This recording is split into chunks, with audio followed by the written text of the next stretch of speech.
the truth is the only reality. That's why it's called the truth.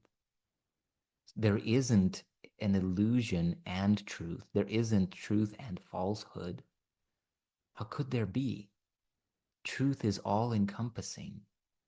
So what we have to come to in the end is what has been resounding throughout the ages, through all the sages, which is that all is well.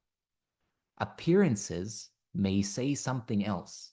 Appearances may suggest that all is not well and far from well. Appearances include the 3D world and the way that we interpret situations. Appearances include thoughts. Appearances include beliefs. Appearances include emotions. All of these are arising and passing away. I hope that it's helpful as I'm belaboring the point and continuing to contrast illusion and truth. But as we come to this more and more so, we realize that we're not here to overcome illusion. We're not here to stamp out illusion. There is no illusion. There is, and there isn't. It's an appearance of an is. Hope I'm not confusing you. Illusions appear to be reality. They seem to be, but are not. And this is the essence of what we are discussing here. The essence of this is to know that all is well, and to know it in a living, embodied way, to know it as we look out in the world and bombs are going off and suffering appears to be happening, and sometimes we even experience this turmoil within, and we have in each and single moment an opportunity to remember the truth that makes us free. It's here. It's for our choosing. But while illusion presents itself as multiplicity of choices, like, oh, yeah, this one, this is a better illusion. This one, oh, I hate that one. Truth is one, just one. And it is unrelated to illusions in any way. There are illusions that reflect the truth, but it doesn't create any relationship between the illusion and the truth. It's similar to how a mirror might reflect you as you pass by. It doesn't mean that you are in the mirror. Yeah. So there's no truth in illusions, and there's no illusions in the truth. And so what we have available to us here is a direct access point. What is the highest of spiritual practices? It is this. It is to develop a way of knowing the truth such that no matter what is unfolding in the realm of appearances, in this phenomenal realm, in the realm of change and time, that you are unswayed. In the scriptures, it talks about it as the peace that passes human understanding, the peace of God. You have that. It's within you. So the question is, will you access it? Will you allow it? Or will you choose to continue to identify with illusions?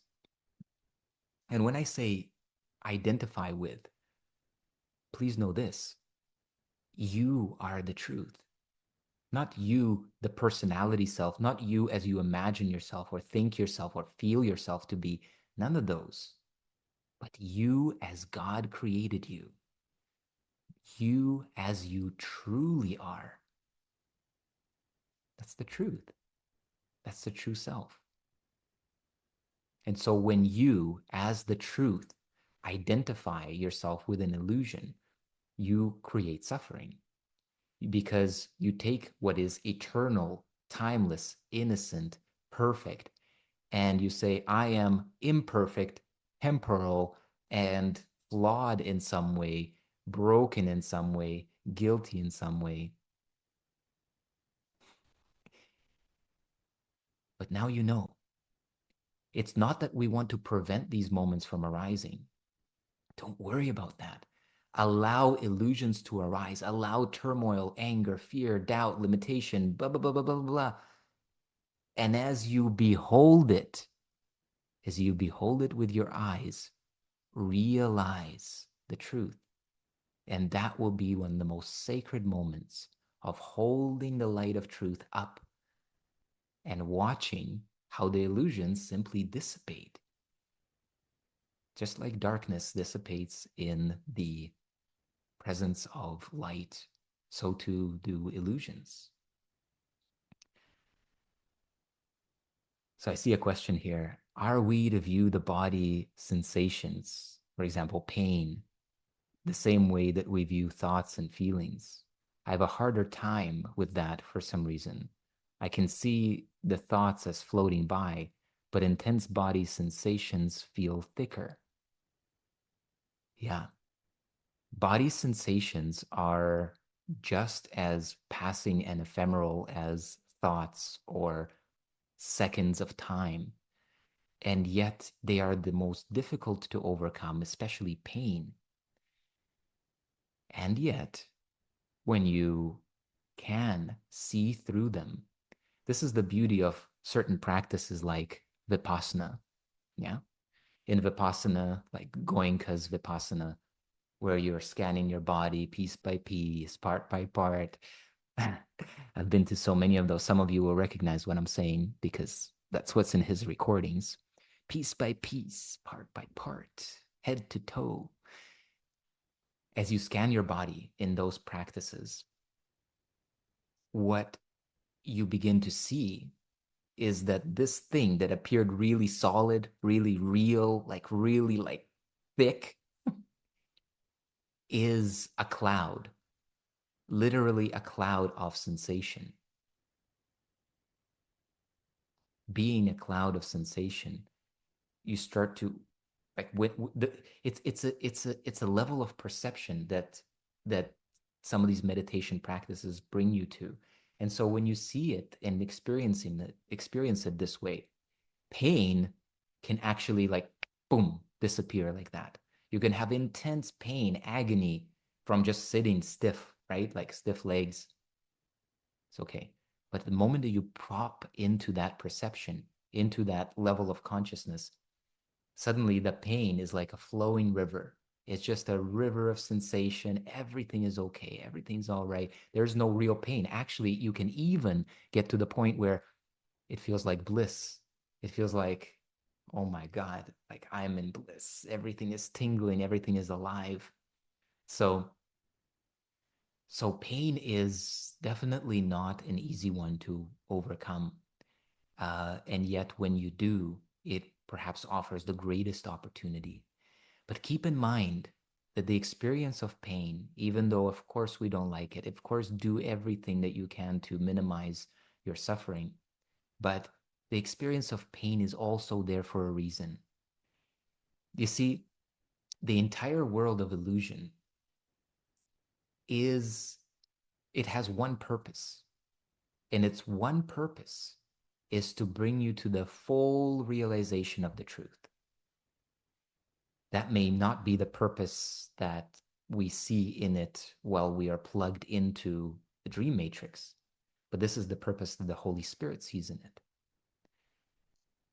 Everything, every single moment is on the way. The deepest illusion, the strongest contraction, the furthest away that you are from heaven, that moment is pearl of wisdom.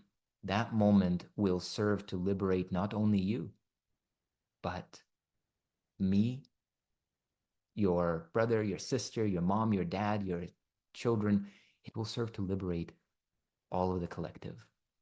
Because what's happening in those is that we depart from truth so far that it becomes intolerable. The suffering becomes intolerable.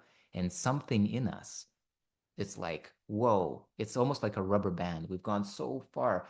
And at a certain point, if we give up our attachment to illusion, which means in even identity, right? The sense of, I am a suffering one. My body hurts. Right? You start to witness and you say, okay, what is the source of this pain? And you can do this right now. Let's explore a little bit somatically, like feel your body. It can be any sensation. You can even just rub your fingers and be like, okay, to whom is this sensation appearing? Pay attention. Where your awareness or attention goes, we can say, when you say, from where do I perceive this sensation? Who is it that perceives this sensation? What is aware of this sensation?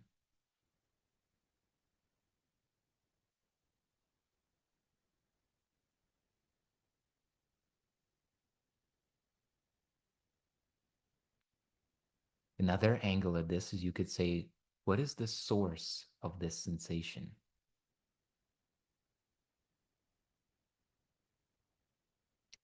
And notice that inquiring into either the source of the sensation or into the source of the awareness of the sensation, be that sensation pain, be that sensation pleasure, or be that a meditative, more neutral exploration that like we're doing now, there is a different quality of experience that arises when you inquire this way versus when you are just resisting. Like, of course, when there's unpleasantness in the body, it's natural that you would feel a sense of resistance. It's natural that there would be like, oh, I want this to go away, contract against it, whatever it is. But that's okay. It's totally okay. When you ask this question, some of the resistance may lift, some of the resistance may relax. And as it does so, what will unfold as a result is a lessening of that pain, a greater sense of spaciousness, a greater sense of stillness. And as spaciousness and stillness begins to act on your nervous system, there's a pacification, there's an easing that's going to happen. Pain levels will come down. So it is really, when we're talking about sensations in the body, um, especially painful sensations, even suffering.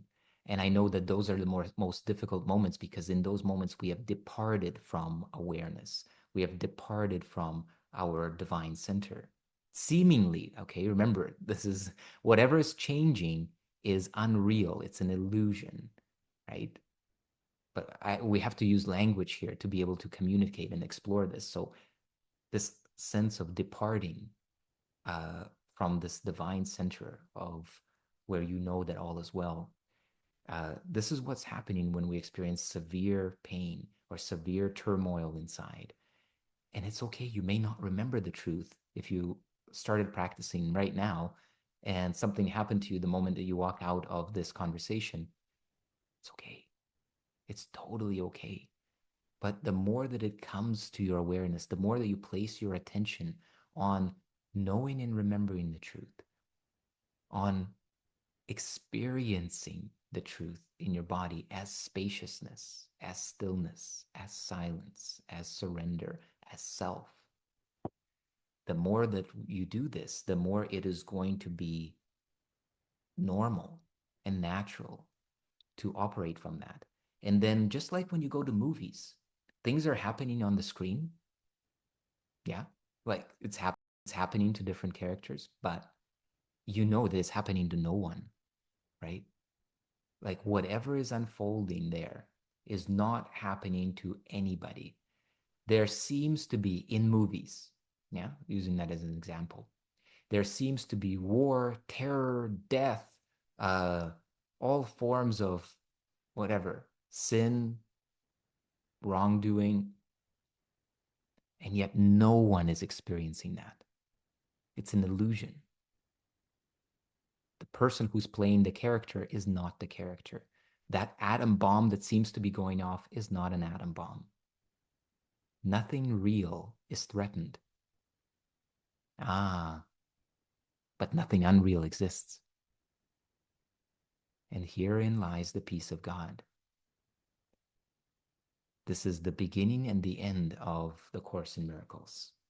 And it is the essence of every page. We are here to learn to discern between truth and illusion.